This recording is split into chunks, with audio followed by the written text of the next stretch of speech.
sekarang ini saya baru tahu. Sebenarnya saya baru tahu semalam ada satu konsert yang berlaku yang diadakan di Kelantan. Tuan-puan tahu ada konsert. Boleh dikatakan itu konsert agak liar. Kerana penari dan penyanyi tersebut memakai menjolok mata dan sangat seksi. Orang bukan Islam lah. Saya baru tahu semalam. Kenapa ramai sangat yang tag nama saya, tag, sampaikan ni. Lepas tu, memang mereka kata, mana Ustaz Asma? Mana Ustaz Asma? Tag nama, Ustaz Asma ni dengan... Jadi, tuan-puan sekalian, pasal konsert di Kelantan, siapa yang tahu? Saya nak tanya. Ada marketing ke konsert di Kelantan tu? Ada hebahan ke? Saya tak tahu. Dan kebanyakan daripada rakyat Malaysia yang tuju kepada konsert yang berlaku di Kelantan, semua tahu selepas konsert tu diadakan. Ini bukan saya nak bela ni, saya nak bagi tahu situasi saya. Berbeza dengan konsert Coldplay tu, dah tahu berbulan-bulan sebelum. Awal tahun lagi hari tu dah dijual tiketnya. Awal tahun hari tu lagi dah ada hebahan. Maksudnya konsert Coldplay ini terbuka untuk semua. Dan marketing dibuat besar-besaran. Tuan-puan tahu tak, harga tiket yang dekat 400 tu duduk atas bucu sana tu. Lagi dekat, lagi mahal, lagi dekat harga sampai 4,000, beribu-ribu. Tuan-puan faham? Tiket sold out. Yang paling murah tu dekat 400 ke 200 lebih. Yang saya tahu 300 lebih. Paling murah duduk ujung tak nampak apa-apa tu. Makin dekat ribu-ribu. Kita tahu tu awal tahun berbulan-bulan sebelum. Konsert yang berlaku di Kelantan semalam, saya tengok memang teruk, memang dahsyat. Dibuat secara tertutup untuk orang bukan Islam sahaja. Untuk perayaan apa entah, ada satu perayaan yang dibuat. Itu artis daripada Thailand. Cuma saya kata, dan saya juga nak bagi tahu, saya juga nak nyatakan di sini. Bagi saya, walaupun konsert itu tertutup, walaupun hanya untuk orang bukan Islam, di tempat yang tertutup, tak ada marketing dibuat, tidak ada hebahan pendaftaran. Sebab kita tahu konsert yang berlaku tertutup di Kelantan untuk orang bukan Islam tu memang tak ada hebahan. Kalau ada hebahan, mungkin insya-Allah saya dan para pendakwah juga akan menentangnya kalau ada marketing dibuat terbuka untuk semua. Namun walau bagaimanapun, saya tetap nak menyatakan pendirian apa, walaupun itu konsert yang tertutup, tetap perlu ada garis panduan konsert yang patut dipatuhi oleh orang bukan Islam. Seperti mana saya rasa diberikan juga, maksudnya garis panduan kepada Coldplay, apa yang diorang tak boleh buat, diorang tak boleh melampaui batas, tak boleh terlalu sekian-sekian. So, konsert kepada yang bukan Islam, di mana-mana negeri pun, walaupun untuk orang bukan Islam, bila melibatkan terbuka, memang dia tertutup, tetapi dia di ruangan terbuka. Sebab kita tengok ada ramai orang muda, anak-anak, walaupun itu anak orang bukan Islam, tapi kita tak kena jaga. Maksud saya lah, garis panduan tu kepada artis yang dijemput tu tidak boleh pakai sampai soft porn. Bagi saya itu tarian juga soft porn, separa lucah, pakaian separa lucah. Bila tengok sepintas selalu artis yang mengadakan konsert di Kelantan tu, memang kita rasa untuk orang bukan Islam juga, mereka juga ada sifat malu. Ibu bapa mereka pun tak suka anak-anak mereka melihat. Sebab memang pakaian sangat seksi, sangat dahsyat, dan tarian juga sangat dahsyat di tempat terbuka. Walaupun program konsert itu tertutup, memang untuk bukan Islam saja. Tetapi maksud saya terbuka, dia bukanlah tertutup macam dalam bar, dalam kelab-kelab. Contoh tertutup betul-betul yang atas Genti Highland tu. Tapi dia di ruangan yang terbuka dan kehadiran pun ramai, dan ramai orang muda dan mungkin remaja pun ramai. Begitu maksud saya. Jadi, walaupun dengan alasan ia tertutup untuk bukan Islam saja, mudah-mudahan negeri Kelantan dan semua negeri di Malaysia tetap memberikan garis panduan kepada artis yang bukan Islam. Maksudnya bukan suruh tutup aurat, tetapi tidak boleh berpakaian melampau sampai menjolok mata. Kita tidak mahu menormalisasikan suasana ini walaupun untuk orang bukan Islam. Memang kita tidak boleh nak kawal cara orang bukan Islam berhibur, tetapi dalam agama-agama lain juga mereka menjaga adab, akhlak. Agama-agama, bukan agama Islam saja yang menjaga maruah dan menjaga maruah adab akhlak. Betul atau tidak? Bukan Islam saja, agama lain juga menjaga. Jadi begitulah tuan-puan sekalian. Sebab tuan-puan kena faham, siapa yang pernah pergi Kelantan, saya pernah sekolah di Kelantan. Kelantan ada banyak Cina, banyak Buddha, dan antara patung terbesar di Malaysia kan Buddha tu di Kelantan. Kelantan ni sebelah Siam kan, sebelah aja sempadan ada laluan daripada Kelantan tu. Lepas tu Cina Kelantan dengan orang Islam Kelantan, dan orang Cina Kelantan ni boleh kecek Kelantan, sepura Melayu, memang tak pelak langsung. Saya bukan nak bela Kelantan ke apa. Orang yang tag-tag saya, marah saya tu, dia kata macam ni, Ustazah mentang-mentang kena negeri radio, langsung tak tegur. Apa sekian kepada orang yang sangat taksub dengan politik, orang yang pagi petang siang malam memang politik, yang makan pun politik, tidur pun politik, main politik, yang tak tahulah saya nak kata politik memang ada dalam Islam, tapi kita dilarang untuk taksub. Bersungguh-sungguh boleh, buat sehabis baik dalam politik boleh, tapi maksud taksub adalah apabila seseorang itu dia tidak boleh menerima orang berbeza dengan dia, dan dia akan membenci orang yang tidak sama dengan dia, orang yang tak terima pandangan dia, dan bukan daripada kumpulan dia akan menunjukkan kebencian, kemarahan, maki hamun. Ketahuilah anda ada masalah taksub. Daripada saya start dakwah secara terbuka tahun 2017, sebelum tu dakwah tertutup masjid-masjid surau, saya tidak menunjukkan pujian walaupun PH ke PN ke BN ke. Kalau siapa yang ingat, masa bawah PN dulu ada satu konsep yang dilakukan dan saya lantang juga menegur dan menghalang. Ada yang kata ustazah ni kalau PN buat dia tak kata, kalau PH buat kata. Anda salah. Kalau saya nak cari link apa yang saya tegur dan saya buat secara terbuka, tak kira di mana-mana di bawah pemerintahan saya siapa. Itu yang saya katakan. Kenapa saya tidak puji direct, saya tak tunjukkan sokongan saya? Sebab apa? Bila saya tunjukkan sokongan kepada pemimpin-pemimpin A, maka kumpulan B akan serang saya. Bila saya tunjuk sokongan kepada pemimpin kumpulan B pula, kumpulan A pula serang saya. Bayangkan ya, sebab tu akhirnya saya lebih memilih tidak menunjukkan kecenderungan. Jadi tolonglah orang politik, berhentilah serang saya. Berhentilah jadikan saya sebagai modal untuk anda nak. Saya tegur Coldplay bukan saya atas dasar saya tegur Coldplay memang kepada konsert tersebut, tetapi dipolitikkan.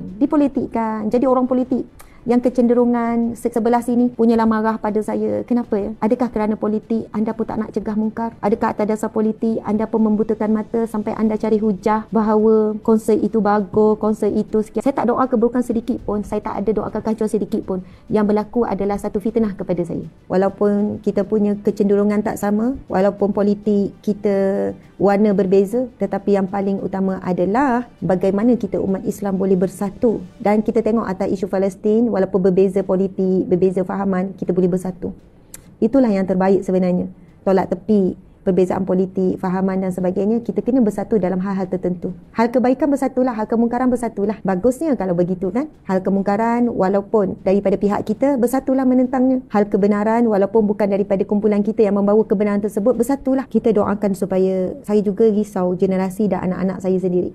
Tak tahulah esok kerana hujah-hujah seperti ini akhirnya ramai sangat remaja tak rasa buat salah, tak rasa berdosa dan tak rasa apa-apa duduk di dalam lingkungan. Kita tengok dah video konsert tu macam mana tempikan, tari menari, lompat melompat, bagaimana boleh hilang kawalan diri. Dan saya pun, kita tak doakan keburukan, kita doakan kebaikan. Ya Allah, mudah-mudahan tidak berulang lagi, mudah-mudahan tak ada generasi kita, anak-anak kita. Jadi tuan-puan sekalian, jangan sampai ya hujah-hujah untuk mempertahankan konsert seperti ini termasuk dalam golongan yang Nabi sebut ni. Nabi sebut apa? Barang siapa mengajak kepada keburukan, maka ia memperoleh dosa sebagaimana dosa orang-orang yang mengikutinya tanpa mengurangi sedikit pun dari dosa-dosa mereka. Jangan sampai orang-orang yang mempertahankan keburukan ni, yang membuat macam-macam hujah nak mempertahankan konsert ni dan membela orang-orang yang pergi ni, sehingga kan mereka telah membenarkan keburukan dan kemaksiatan ini berleluasa. Akhirnya ramai yang follow. Of course lah ramai yang follow, ramai yang suka. Remaja-remaja yang perlukan bimbingan daripada orang dewasa ni, tapi tiba-tiba baca tulisan-tulisan orang dewasa yang menyatakan bahawa perbuatan mereka tu biasa, okey, boleh diterima, sekadar berhibur. Percayalah selepas ini, bila datang lagi konsert-konsert selepas ini, mereka akan menggunakan hujah-hujah orang dewasa ni. Mereka akan gunakan hujah-hujah orang dewasa ni, lepas tu ajak lebih ramai lagi. Dan jika kita telah melakukan kesilapan, mengajak kepada keburukan, maka 1000 orang yang follow, 500 orang yang follow, 10 orang yang follow keburukan ini, kita akan menanggung sama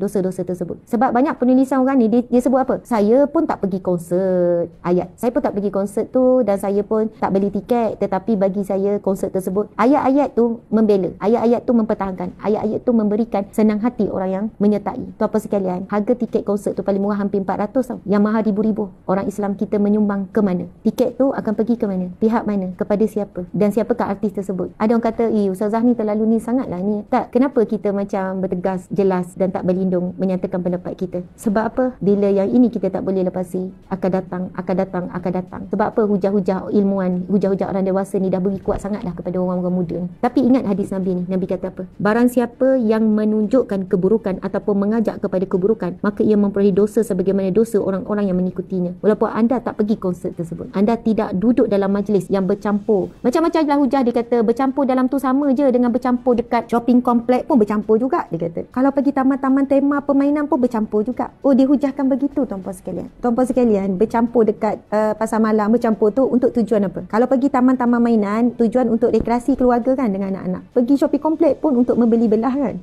Macam-macam. Kalau tuan baca, saya kata biar betul. Kalau nak pertahankan pun janganlah bagi hujah-hujah macam ni. Benda yang jelas sesuatu yang tidak baik, apa salahnya katakan ia tidak baik dan tak bersetuju. Walaupun anda daripada politik mana-mana pun. Saya ingat masa kita kecil dulu, memang zaman saya muda, memang zaman saya membesar, konsert dah banyak. Tak kira lah zaman siapa-siapa, konsert dah banyak. Bukan hari ni. Dan kita perhatikan sentiasa ada pihak yang menentang konsert-konsert seperti ini.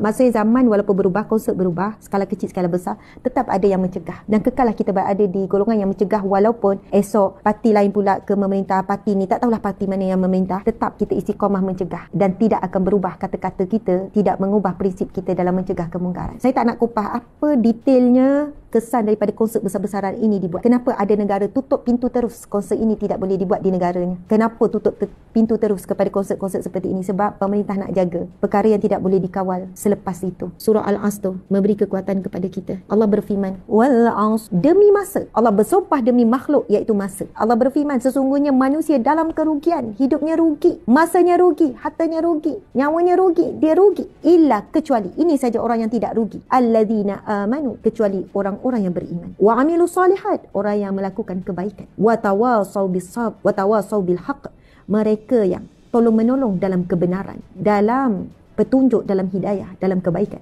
Wa tawasau bis sabr, dan mereka yang ingat mengingati, tolong menolong dalam kesabaran. Inilah golongan yang tidak rugi. InsyaAllah kita di kalangan orang yang tidak rugi. Jangan pula jadi sebaliknya, tolong menolong dalam kebatilan, duduk sama tolong menolong membenarkan di dalam keburukan. Dia suka tulisan ni, membenarkan dia pun sebar. Ini orang yang tolong menolong dalam keburukan. Na'udzubillah. Mempertahankan sesuatu maksiat, mempertahankan perkara yang jelas. Kita tahu Nabi tak suka, Nabi tak akan benarkan perkara ini berlaku. Nabi akan gunakan kuasanya untuk mengelakkan perbuatan-perbuatan buruk ini. Ketika Nabi berada menjadi pemimpin Madinah. Tuan-tuan sekalian, Nabi pernah jadi Perdana Menteri, pemimpin, presiden, apa jawatan? Kepada bukan hanya kota Madinah, kepada seluruh negara Islam ketika itu. Dan adakah tidak ada orang kafir ketika itu? Ada. Ada ramai musyrik, ramai orang kafir. Mereka hidup aman di bawah pemerintahan Nabi. Mereka hidup aman di bawah pemerintahan khalifah-khalifah.